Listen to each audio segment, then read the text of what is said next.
पर खेसारी लाल और पवन सिंह हेलीकॉप्टर से आएंगे और देखिए विक्रमगंज का नज़ारा आप लोग देख सकते हैं। ये है नज़ारा। मंच में जो लगा है ऊपर आके मंच के ऊपर।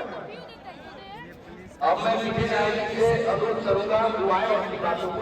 और यहीं पर आज पावर स्टार पवन सिंह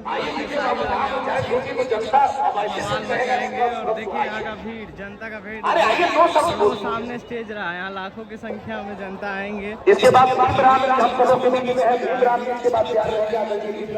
और ये पवन सिंह खेसारी लाल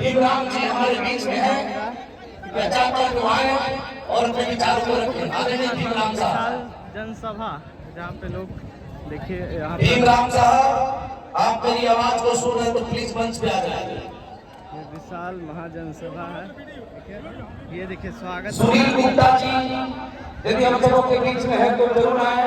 आदरणीय सुनील गुप्ता जी, श्रीमान सुनील गुप्ता जी, मैं आपसे नम्र निवेदन करता हूँ कि आप मंच पर आके, संझौली के मुखिया जी हैं सुनील गुप्ता साहब, मेरी आवाज सुन रहे हो तो मंच पे आके अपने विचारों को रखें।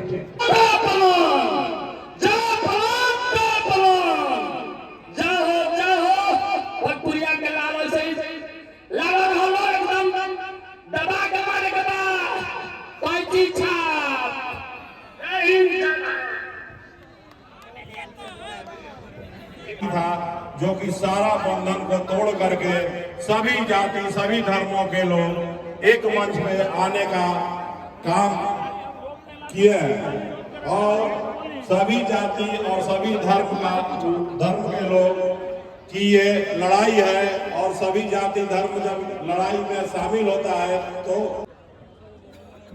पवन विजय पवन, विजय पवन। विजय की बारी आ गई है, अब विजय की बारी आ गई है। ये पवन सिंह कोई जात के नेता नहीं है, ये जमात के नेता है, ये कोई नेता नहीं, आपका घर का बेटा है। तो सारे लोग इस क्षेत्र के अनुमंडल में आते हैं तो क्या अनुमंडल में भी विकास नहीं होना चाहिए?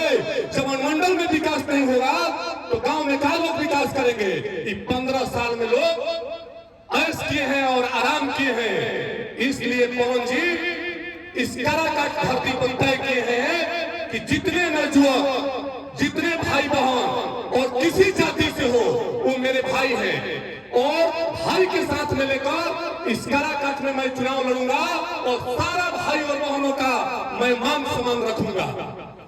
तो कहीं देखिए एक बात और है कि जहां जहां पवन भैया के दौड़ा हुआ है उस दौड़ा में कुछ गांव छूट गए हैं, कुछ टेक्निकल